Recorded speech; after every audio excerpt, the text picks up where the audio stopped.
What's going on, guys? The time has come for more.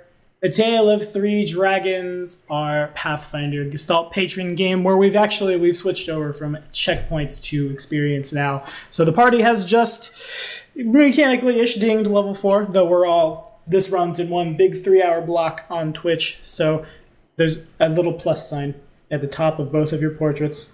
That's where it is. Thank you guys so much for your patronage. Thanks for everybody watching on Twitch, everybody watching on YouTube. You guys are the greatest. And now, in character reflection for that hero point, evens is Tarask, odds is Onru, and it's a 3. That means it's Onru first again. You can't not win. Big session. Fought an Ankylosaur. That was one of the hardest fights of my life. I do not know what the heck that thing is that my companion has tried to befriend. I really hope it does not follow us. Really do not. I hope it does. I hope it does. Why do I hear rat folk in my mind? I know he wants the dang thing. I think you know what? I know why I hear rat folk in my mind. Those bugs we had last night had to have been hallucinogenic. Despite the purified food and drink, they are definitely a little new to both of your systems. So there's a little queasy, probably. But they're good. They're crunchy. Full of meat. But yeah, we should at least stay part of the day here to make sure the Kappa do not return. But after that, we should probably press on. I'm sure people are waiting for us. Fair enough. Bring it home, Tarask. I got a dinosaur. I found a dinosaur. Now it's my friend. I'm actually kind of ecstatic about the dinosaur thing. I didn't expect it to go that well. I mean, I was terrified when I first saw it, but now I can't help but just smile because it's a dinosaur. I see a dinosaur in person. I rode on a dinosaur. Well, I mean, it was sitting down, but I rode on it. So, Baron getting killed and having to kill a lot of goons and other things aside, good day. I will say, besides, Baron's already back as I'm waking up anyway. If your handle animal check winds up making you keep that thing, I'm taking hero back. A tale of 3 dragons and 1 dinosaur.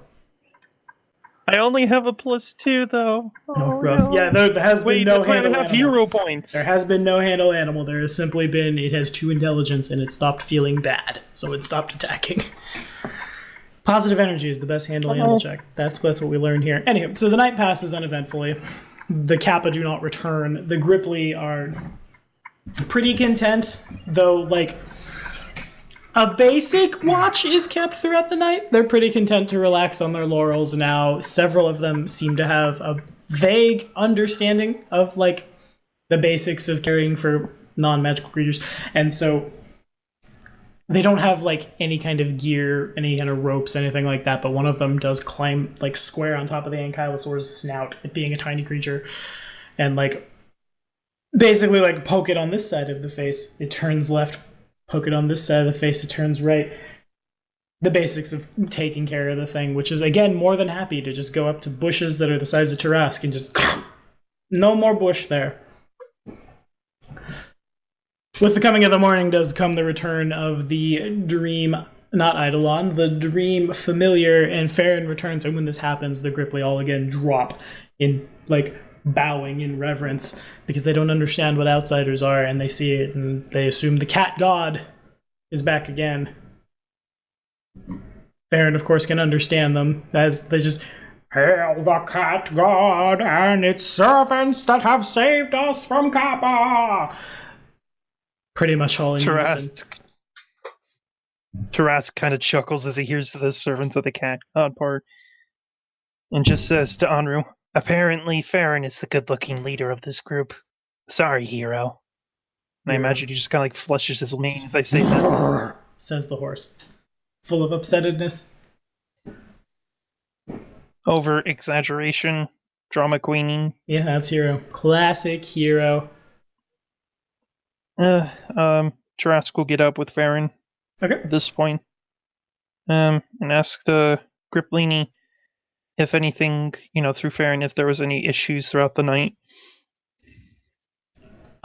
Like anything we need to be aware of? There might have been. Here we go.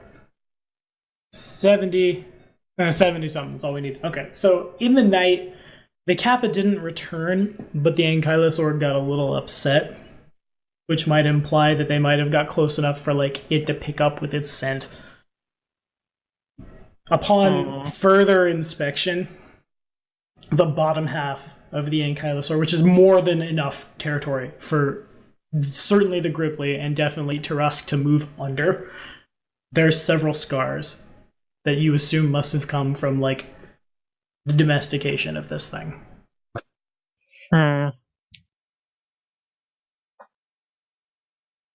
Alright, at this point Turusk is kind of going to go outside and find it again, if you will.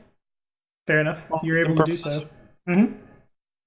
While he's doing that, I'm going to roll a survival check to try to find probably just some of the more tender type fruits and such. Okay, fair enough. +9, by the way. I see. Okay, so you roll. There's a lot of food here that's been stockpiled by the Gripply. Basically getting something to try to make peace with the dinosaur with. Fair. Most of it is just bigger bugs, though. Mm-hmm. Anyway, Turusk goes up to the Ankylosaur.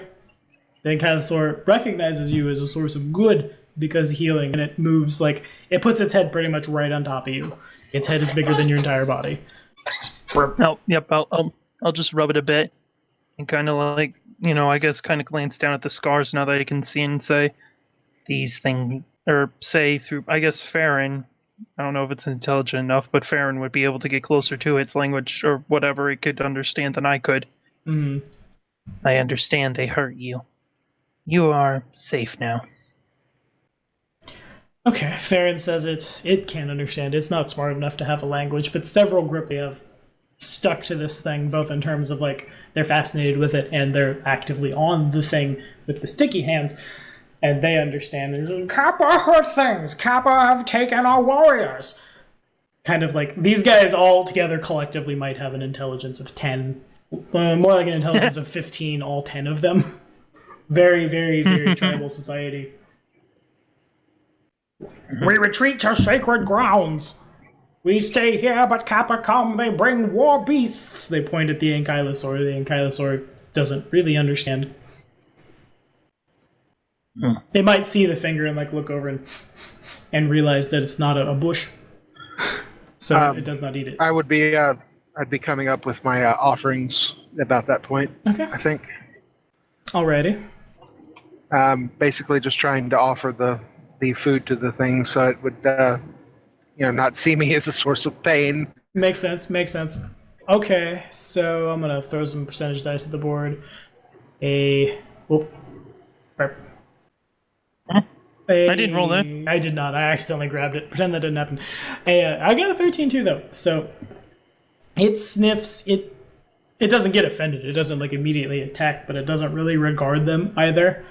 Which Anru, being a smarty pants, can interpret that this is not on an Ankylosaur's normal list of dietary requirements. It being an herbivore, and there's no fruits or anything, so it kind of just sniff, moves over to you, sniff.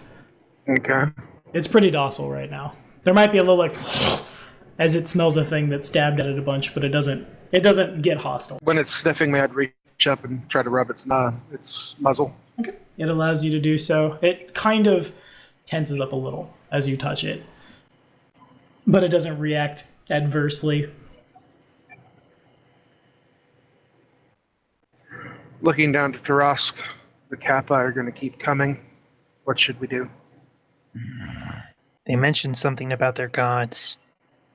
Kappa aren't this smart. They don't normally have this organized. Certainly, I look to the beast. Certainly do not domesticate war beasts. It's just like the hobgoblins again. Something smarter seems to be behind all of this yet again. Well, then my scythe has another head to remove. I just kind of rub at my chin a bit, deep in thigh. kind of step around. I turn to the Grinepli and say, and Farron asks, "Where do you happen to know where these Kappa come from?"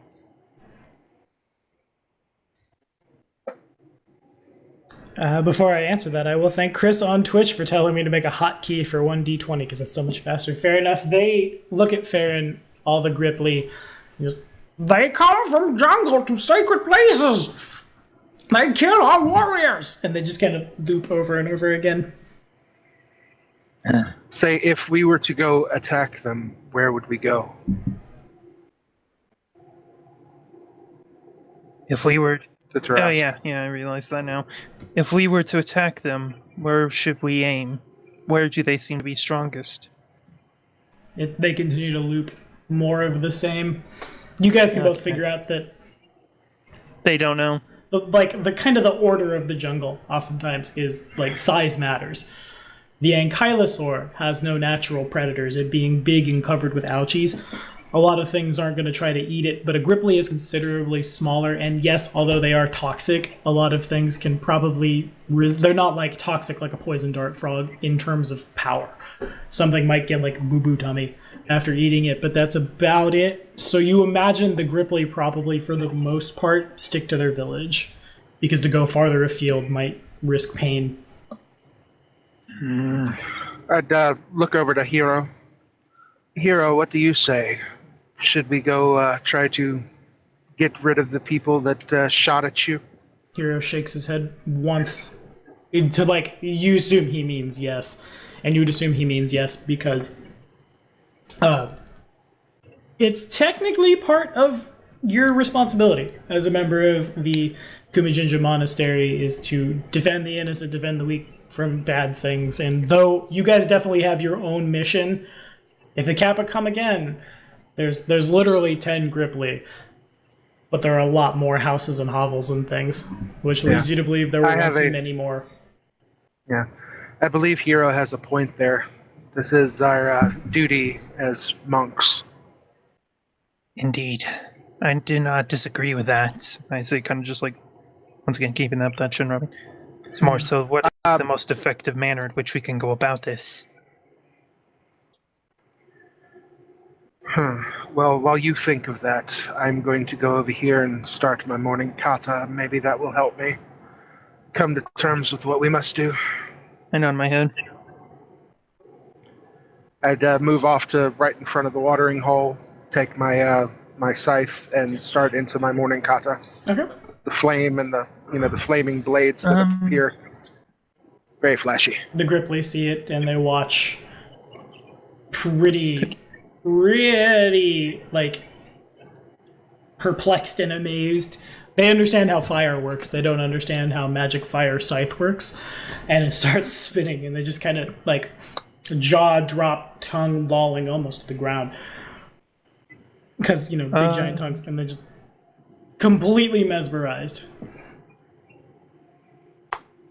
Can I roll a geography or something for the local area and see if maybe I can remember a location or something from a book's other region that would indicate maybe a place the Kappa would be? Yeah, sure. You certainly may. That's a religion. I don't need to roll that. I need to roll it in. The geography. Geography. Okay, so 16. The Saihia Rainforest is pretty, at least this far out, pretty rural. There's people live out here, certainly, but most of them live farther away from where you are along major waterways for a source of reliable, not going to poison you food and clean water. Out here... And transportation. And transportation across the whole of the nation, yeah. Out here, it's a little harder to say. Certainly, like, for life to function, food, water, shelter. So you can assume that all three of those would need to meet for a whole civilization of semi-sentient humanoids to thrive. Because if there's an ankylosaur out here, there's certainly things bigger than ankylosaurs that would see that as a food source. You've already been caught in a pretty torrential rainstorm, and it's not like out of the wheelhouse of a rainforest for there to be like a flash flood because it rained literally all day. It also is, there's enough water here where you guys are to remain cool, but it's pretty hot, so shade, water, things of that nature.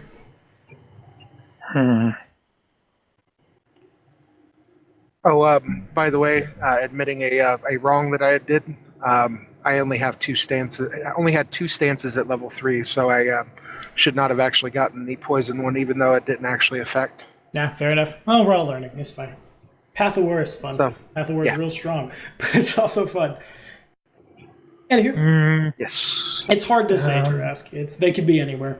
Do you plan to stay, or do you plan to retreat to a safer area? We already retreat to a safe area. This is sacred spawning grounds. They, like, wave their arms at, like, there's a sizable hole in the ground that you guys are in, and really it's probably the most defensible place out here. It might be within our best ideas to just hold this position, see if perhaps our name gets out to whoever's in charge, and they'll come out here themselves. If we're going to do that, we should probably teach these folk how to make defensive barriers. I know, man. Okay. And probably how to make basic alchemical weaponry. There's some options we have. I say kind of like reaching into one of my sacks and just pulling out like a couple of alchemist fires. Well, if you think they can learn those, by all means. They're able to learn about horticulture and be able to create medicines that are effective. I think they might be able to understand how to perform this. I say just kind of like continuing to just toss an alchemist fire in my hand. Well, then you should probably show them what it does first. All right. At that point, Farron will call the Gripley's attention and instruct them that the rat servant is going to show them one of his weapons that he wishes to share with them. And Tarask, upon saying that, will grab a bottle of alchemist fire, shake it very clearly, and then just like turn and throw it at a wall. And just like cause no, not a wall. Not a wall. That will catch their houses on fire. Do it on the ground, please. I was thinking against like a sheer cliff wall. I thought these walls were in like Ross's rock. defense, a lot of the walls are just like mud and rock. Okay, well that works. Yeah, as long as it's mud and That's rock. what I was thinking. I was thinking more so like the mud and rock. I wasn't looking like an actual house. Yeah, well, let's be an arsonist today. I love All right, well, anyway, now rock wall on fire. There definitely is a small fire that kicks up as the alchemist fire connects, and they see it after they're done bowing at Cat God as Cat God speaks. They move towards it. They poke at it with sticks. The sticks catch fire. They take that fire over to there, started with, like, basically just rubbing a couple of sticks together fire. And probably spend about 5 minutes just in awe, comparing and contrasting. This is clearly a brand new sort of technology for them. Tarask is just kind of grinning widely to himself like, this is gonna be fun. One of the Gripley picks up a rock next to the fire and throws it just as hard as the little guy can. For you guys, it's a pebble. For him, it's a rock. And just into the wall. It doesn't catch fire. The Gripley looks genuinely downtrodden. Its shoulders kind of drop around. Can I find a gourd? Seeing as those are normal. Probably not. Tarask will walk over to the Gripley and kind of like kneel to like more like eye to eye sight, reach into its pocket and pull out. This is actually his last alchemist fire. Just kind of shakes. I've got 2 more. You got 2 more? Okay, shakes it, hands it to him, and then just like the cat god, kind of coils around and says, "You need the ingredients inside this vial to work."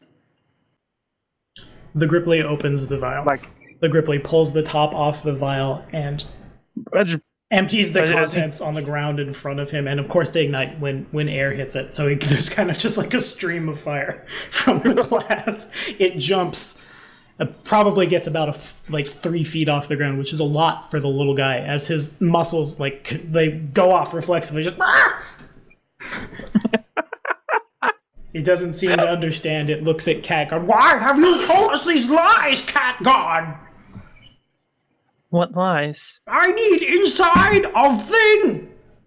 Pour it. Yes. Kill me. You opened it. That makes it angry. Oh. It turns the bottle so the opening faces its head. I am sorry. It is gone now. Cat God, says. The fire, that is it. Once it becomes angry, it lashes out. And when it is done lashing out, it returns to its home. It points at the inside of the bottle in perplexion, because there's nothing there. That is merely a resting place. Where does it live then, Cat God? Oh, sweet child, I have many things to teach you. He just kind of looks down. Follow my rat companion. He will attempt to help you understand and how to ask this fire's assistance in defending you. Yeah. And for Tarask will basically underneath the guise of being like some sort of religious thing from Farron, Tarask will try and teach them how to make like minor alchemist fires. Okay, sure. I have a +12, so I will assist. We are teaching a bunch of tribalist frog folk how to make alchemist fire. So we're gonna call it. Oh, I've rolled a 2 and a 2 and a 13. Man, Fantasy Grounds RNG is mean. That's 3 natural 2s back to back to back. Jesus. Okay, go ahead and make the craft alchemy checks. We'll call it a skill challenge. When it starts doing that, if you'll pick up a d20 and do the humongous amount of dice thing, it tends to randomize the RNG a little better. Oh, fair. Okay, sure. So that's 23 from Tarask. Give me 2 more. Alchemy. Skill challenge needs 3. Trying to see how many successes. And I have a +12 for assisting. Fair enough. That's 19. And that's 17. Okay, so it takes a little while. It takes about an hour, and in this time, the rains come again, like pretty much as fast as they came before, just out of nowhere. It's a torrential downpour. There are Ross can see him on the board, kind of how these little like mud huts have holes. There's a considerable network of caves back into this crater that the Gripply can fit in pretty easily. Tarask can fit in if Tarask like crawls in. Banru, on the other hand, yeah, it's fine. While they're there, taking shelter from the rain, I would actually take out one of my alchemist fires to show them. Find a pool of water that's been gathered by the rain, and pour the alchemist fire on top of it, so it's burning on top of the water. And it blows their minds absolutely. Cat God, how does fire go to water? This fire is special. As I said, once it is angry, it will continue to lash out until it is tired and returns home. This fire is not like normal fire, which makes its home here. This fire has another home, which it returns to. Where is home? Teach us how to... And once they've got somewhere dry, they begin to make a fire with, again, just rubbing a couple sticks together until a fire catches. Just make this fire special! Make it work in water! The cat god shakes his head softly. No, that fire was born here. My fire was born somewhere else. Give me a diplomacy check. Come on! Screw it, I'm gonna use a hero point. I might as well just use it. Oh. The Gripply don't understand. No. So you try to... No, what I mean is this, and you go back at it, and they're just... That does not make any sense! Make this fire go fire! Here, hold on. I would sit behind one of their, the frog people, and then actually take ingredients, grab his hands, and use his hands with mine to put together the ingredients to make alchemist fire. I would literally craft one using his hands as implements. Okay. So during the rain, that's a little awkward because they're all inside. Honor can like look in and see and like get an arm in. Tarask can do that. Tarask will. Yeah. Tarask will physically. Well, fine. Then I would tell Teras to do that. Yeah. Since it was my idea. Farron will say, "Here, let my companion show you through actions and not words what I mean." They nod. And I guess I'll take like the most focal one, hands to mine, and kind of like just lead him in how to make alchemist fire. So do I need to make a craft alchemy check? No, but he does. Does he get? He understands the basics. They obviously have the basics of alchemy down here. Does he get a plus because of Ross helping him? He would technically get a couple of others. So he seems to work it out. There's a couple moments where he gets guidance. Good, you're learning. there's a couple moments where it takes the ingredients and they put it in like actual fire to try to make their fire magic fire, and instead there's just a little like as the fire flares up a little bit. But over the course of it, probably takes the better part of today. But they seem to get the basics for how to make alchemist fire. Of course, there's like the materials aren't here. They don't really possess the ability to make that themselves. Can we make alchemist checks to find things that would be equivalents? Yeah, you can try. All right. I guess I'll roll 3 of them. Natural 20. All right. Aha, he found it. Okay. How does anything How does everything function? I don't know. See the matrix. You do see the matrix, and what can we do? There, inside this cave, there are several roots and things coming down from the ceiling, bigger trees above you, right? And you break one of them off, Churask, trying to figure out where materials might be, and the sap of this particular tree it's not a one-to-one conversion, certainly, but basically what the major ingredients of alchemist fire in that tree. Now that speaks bad of if that tree gets struck by lightning.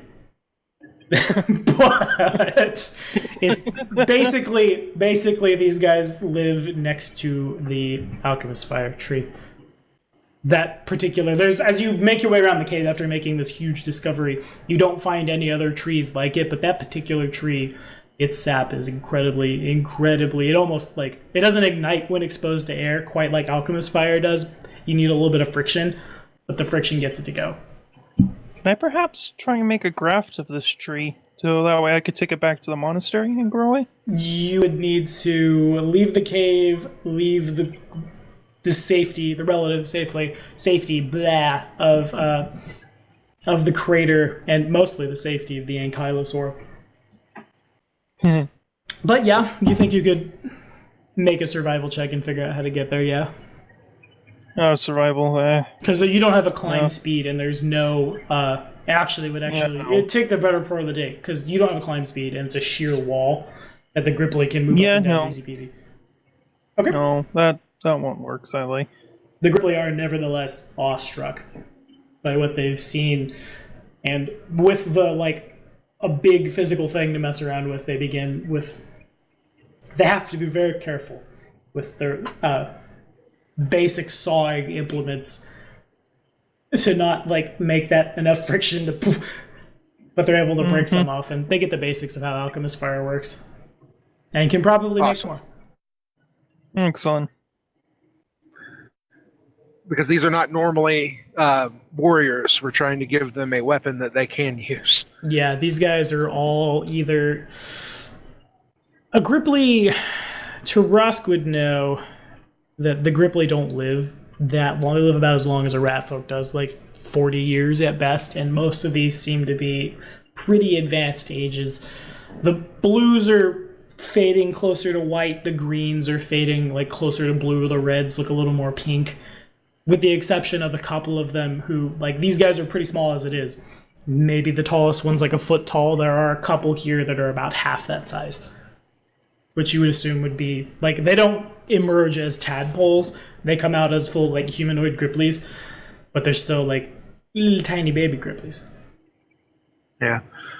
Would tell Farron to try to relay that they should teach this to their to any younglings that they make, so that the knowledge won't be lost. They nod. Yeah. Good knowledge. Protect sacred homeland. We have no warriors. Mighty cat god will be our warrior. Mighty cat god will kill all the Kappa. Farron will kind of just like look to them and say, I seek to kill those only that would kill others for no good reason. I do not seek needless bloodshed. They just kind of just mighty cat god as they start bowing. God. Alright. You guys rest again as this is all going on. The Kappa do not return. The Ankylosaur sniffs around and stuff, and in the night, again, it slams its tail. Yeah, nighttime is the right time for drow. I would investigate. Okay, make a perception. I'll roll it. I'm rolling your dice. What do you add? Wham. Plus 10. Okay. Keeping in mind I have superior dark vision. That makes sense. You don't see any Kappa. The crater is pretty far down. There's a bit of a natural ramp is how you guys got here, but most of everything is above you. You can, in the night, as you like go out and investigate and look around, you hear the sounds of bigger creatures stomping around, and you assume the Ankylosaur is acting like an herbivore would when a predator shows up and it smells the predator. It's just making loud noises and stomping to try to scare it off. Okay. You can interpret also that, like, with the Ankylosaur here, it probably considers this maybe not its territory, but like safe territory, and it's certainly territorial enough that it'll attack if something shows up hostile. Mm-hmm. All right. I would return, share my findings with Trask. I don't think that we're actually going to have something attack us while we're here. We should probably start trying to go out to find our trouble. Understood. Nighttime is the right time, though, because I don't know how the Kappa see, but you and I. The worst, though, I would advise us to perhaps... Well, Farron needs to come with us for translation purposes. We should leave Hero. Hero probably would be able to help them. Would you be able to help them, Hero? Hero nods, shakes his head. Mane. And the Ankylosaur. The Ankylosaurus is the big one, yeah. Cool. Yeah, the Ankylosaurus is the big one. And also to answer one thing, the Trask would know with the knowledge check he made last session to identify a Kappa that they do have dark vision. They're not as good as the Drow nobles, certainly, but they've got as good as he does. Okay. Well, upon hearing that knowledge, let's actually sleep out the night then, because if it comes down to it, I can make it dark. It's always dim under the canopy. That makes it supernaturally dark when I cast my spells. Accurate. Very well. Because I don't think they would know to foretell the coming of instant night. That makes sense, yeah. They would probably immediately panic upon a deeper darkness being cast. Okay, so you guys rest the night. The morning dawns. The Ankylosaur continues to fuss in the night, but nothing shows up. The Gripply, as they realize you make ready to leave, they have a pretty elaborate festival, almost, like in the name of the cat god, and it's coming. There's lots of what you assume is their singing, mostly just like rhythmic croaking and jumping. You guys are offered... how much food do they have? The D4 will determine that. Go, D4. 2 days worth of food and water is what they can spare. They literally have no, they give you a couple extra water skins, and you certainly can fill up yours for another day's worth, which is relevant, because out there, the water may be a little less clean. Mm-hmm. Would Bao take the offerings, looking to Farron, passing on, tell him to pass on the information that give those Kappa the endless night, show my scythe to mimic killing them. And as he speaks, I would cast Deeper Darkness and then cut it right back off to show them that I'm going to kill, that kind of visual that we're going off to get rid of their problem. Makes sense. Okay. Fair. They Very see well. it. No, yeah. Good. Yeah, they do exactly that. They see it. They're pretty awestruck when darkness comes out of nowhere, and then you cut it, and the darkness goes away. And hail the cat god and its mighty warriors come to kill the Kappa. They don't seem to understand that it's you guys. It's just you are the avatars of the outsider that follows you. Just let it keep, just let them keep imagining that. Fair enough. Okay. And with that, you guys set off into the night. We're just going to assume that Farron is Tarask's ego. I mean, as a dream-like thing, it makes sense.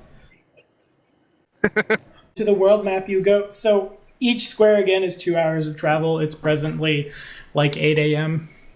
It's a survival check. +9 survival check to track. Yep. So at the start before anything moves, we'll roll a survival check. Which direction would you guys like to go? What about the survival check to track them? Oh, to they track. did have to come to from track. Okay, that's fair. That makes sense. Sorry, I heard survival check and then I didn't hear the rest. So you get enough that there are, with a total of 13, a lot of Kappa tracks have come through here, as well as things like an ankylosaur and sometimes bigger have made their way through here. The ground it's pretty wet. It's not hard, even like when it's not pouring down rain constantly, for tracks to sink in. The direction from where you're standing right now, the direction has to be north, because there's no other way to like get down into the crater. They'd have to come back up like the ramp. From there, though, it's hard to say. Would you like to try to... Hold on, does Tarask have scent? He's not. And since it is daytime, we are taking Hero. Okay, fair enough. We should leave Hero to make sure he's there. I think Tiki wanted to leave Hero because he didn't have dark vision. That was the exact reason. I didn't want him to lame himself in the jungle. Makes sense. But yeah, we're gonna move, I guess, north the square, and then if I can, try to make another skill check. Okay. You definitely, it'd be real hard to get lost moving up this natural ramp to get back to, the outskirts of the Gripply village where you were before. It takes a couple hours. What are you at on your survival check? +9. +9. Okay, so that's a 15. The Kappa seem to come pretty much from every direction based on the footprints. There are certainly more areas where they would come in greater numbers in force from, the east. But that doesn't necessarily indicate a direction to you because they're everywhere. And now that you've come back and it's been a couple days, a lot of the buildings have been wrecked by, you assume, angry Kappa that retreated and couldn't run the Gripply out of their watering hole, so they took it out on the buildings. Several smaller trees have been trampled. Those bridges that go from tree to tree for them have been, you can only assume, follow the destruction. Ankylosaur or more. Yeah, the destruction is pretty much the whole village. It doesn't go farther back to indicate a path, though. Which way, Tarask? I'm not certain. You're the one that's better at this sort of stuff than I am, I must be honest. If we were in the Underdark, I would say so, but here, I guess east. I agree. Well, consensus then. Shall we go? The survival check I've rolled is enough from Anru to determine which way east actually is, and you don't get lost. 2 hours past you guys make your way. Second. What's up? I need to check my items. I haven't gotten all those ported over yet. Yeah, fair. But I could have sworn I thought I had like a compass or something. I'll resolve that in a little while. You guys do spending a couple hours. You make your way through. A lot of backtracking has to be involved, especially again with Hero being as big as he is, over top of gigantic roots around ravines. Oh yeah, I have a compass. Okay, that does automatically determine which way north is. Yeah, so no more survival checks to no north. Right. Excellent. Nothing happens in that But 2 hours of travel, other than just well. Actually, you guys need to make fort saves. It's hot. +7. And Andrew has a natural 20. She's good for the rest of the day. Not the 5 minutes of stream. The rest of this 24-hour period. Juraska's fatigued. Farron is not. Farron is not. Hero is. Does Hero add anything to that 9? 5. 14. Oh, he just misses it then. Fair enough. So yeah, it's Tarask gets fatigued. It's super warm. Enru is determined, though. Maybe because Things possibly the Ankylosaur showed her up a little bit. Maybe because things haven't been things haven't panned out exactly the way you thought they might have, like throughout everything. But she thinks for the rest of the day she's probably good. We'll move one more square, and then at the 257 mark on Twitch, we'll call it. Is it east again, or is it south, or is it north? How about sweat? How about we take a survival check, see if we can pick up any tracks? Okay, understood. At a +9, you get a 5. Actually, 14. with that check, it's definitely something Enru's never seen before. Tarask has definitely seen, pretty big flowers in his time, but these are about, Tarask could sit in the middle of it, and there'd be enough room for him to exist comfortably. Like death? What? Do they smell like death? They don't smell very good, no. Do they In clamp real life, up I know if I what they toss a rock in there? They smell really bad. What'd you say, Ross? I'm sorry, I didn't catch it. Do they clamp up if I toss a rock into them? They do not. They just stink. And the farther east you go, the bigger they get. And the smell begins to intensify. A nature check to see if they Kappa like smelly things like this. Okay. But I don't have, I don't know why actually you know keep much about them. saying my knowledge is untrained. It's weird. It is weird. Okay, so that's a grand total of 17. You imagine enough of these flowers in one place. The smell now is pretty damn close to overpowering. Enough of them in one place would probably make you pretty ill. And Kappa are aquatic creatures, but they still breathe oxygen, so they would breathe this in. It's probably just as bad for them as it is for you. Okay. I'd probably pass it on to Tarask. We should probably head a different direction. South. Okay. And we will reveal that square on the board. And we'll reveal what happens in that square on the board next time. Thank you guys so much for hanging out. Next time on Dragon Ball Z. Next time on Ankylosaurs are actually pretty good encounters, and I like them. Thanks for hanging out on Twitch, you guys. Thank you to my players for their support on Patreon and for being generally amazing people, and we'll see you next time. Say bye, guys. Bye. Bye.